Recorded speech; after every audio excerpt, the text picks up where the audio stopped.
सत्ता व विपक्ष में बैठी सभी जातिवादी, सांप्रदायिक व पूंजीवादी पार्टियां बीएसपी के विरुद्ध अंदर अंदर आपस में मिलकर बहुजन समाज की एकमात्र हितैषी पार्टी बीएसपी को किस्म किस्म के हथकंडों के जरिए इसे कमजोर करने की पूरी कोशिश में लगी है। क्योंकि यहाँ जातिवादी पार्टियों को खासकर सन 2007 में यूपी में बीएसपी का अकेले ही पूर्ण बहुमत के आधार पर सत्ता में आना अभी तक भी उनके गले के नीचे से कतई भी नहीं उतर पा रहा है।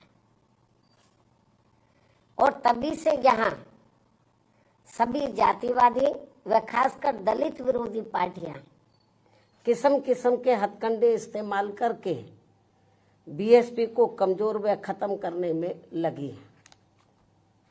इसी प्रकार बाबा साहब डॉक्टर भीमराव अंबेडकर के जीते जी भी इन्हीं जातिवादी पार्टियों ने इनके कारवां को किस्म किस्म के हथकंडे इस्तेमाल करके उसे कमजोर व खत्म करने का पूरा प्रयास किया था, जिसे बाबा साहब ने व बाद में मान्यवर श्री कांशीराम जी ने भी इनके मंसूबों को पूरा नहीं होने दिया है। और अब मैं भी अपने बहुजन समाज के बलबूते पर इनके इस मंसूबे को किसी भी कीमत पर पूरा नहीं होने दूंगी।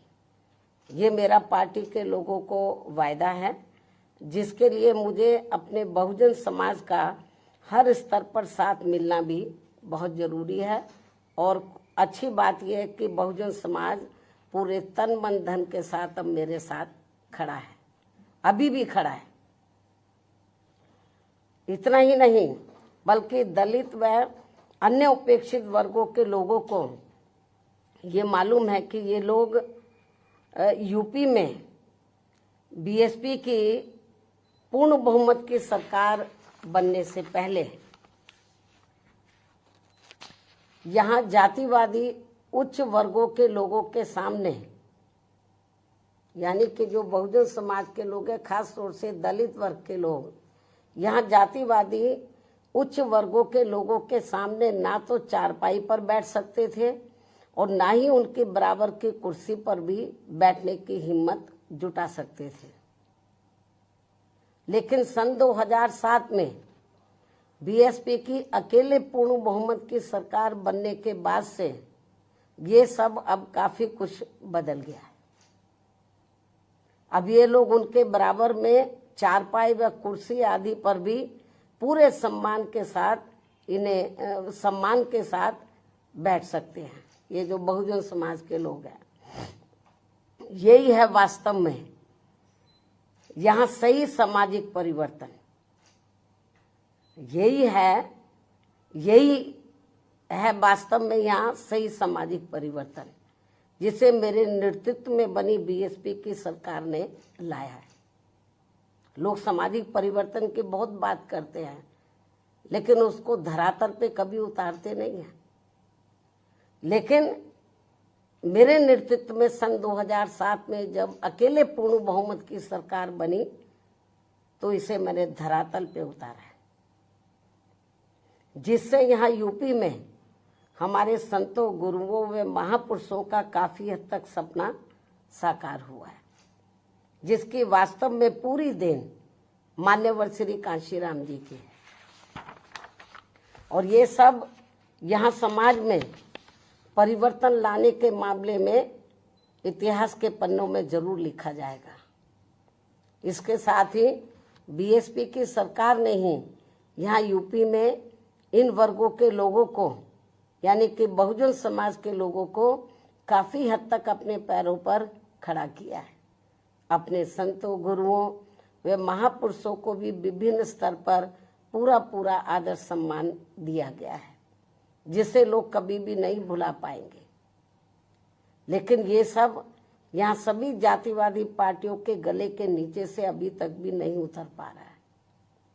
इसलिए अब वे इन वर्गों में से स्वार्थी किस्म के लोगों को आगे करके उनके जरिए विभिन्न नाम पर अनेकों छोटे छोटे संगठन व पार्टियां आदि बनवा के बीएसपी की इस ताकत को बांटकर इसे कमजोर करने में लगे,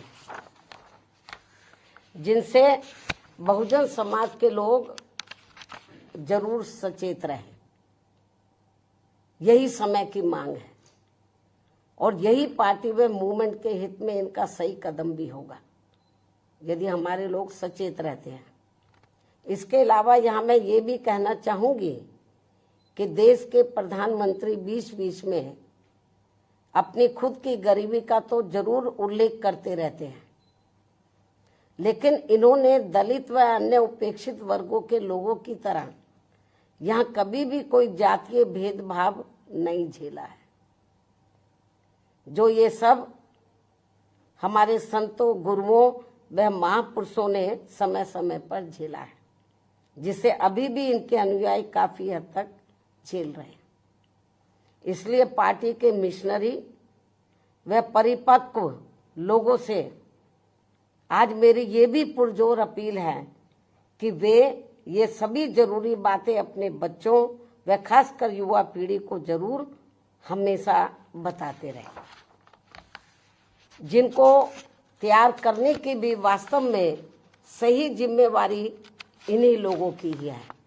इस उम्मीद के साथ ही अब मैं पुनः होली आदि के त्योहारों के बीच में इस बार मान्यवर श्री कांशीराम जी की जयंती बड़े जोश व उत्साह के साथ मनाकर इनके अनुयायियों ने जो इनको अपना पूरा आदर सम्मान दिया है तथा मेरे साथ साथ इनके करोड़ों अनुयायियों का भी काफ़ी हौसला बढ़ाया है, उन सभी का हार्दिक दिल से आभार प्रकट करते हुए अब मैं अंत में यही कहना चाहूँगी कि इस समय संसद सत्र चल रहा है, यह आप लोगों को मालूम है, जिसमें देश में आम जनहित के मुद्दों पर कम बल्कि अपने अपने स्वार्थ में राजनीति करने पर ज़्यादा जोर दिया जा रहा है, जो ये अति चिंता की बात है।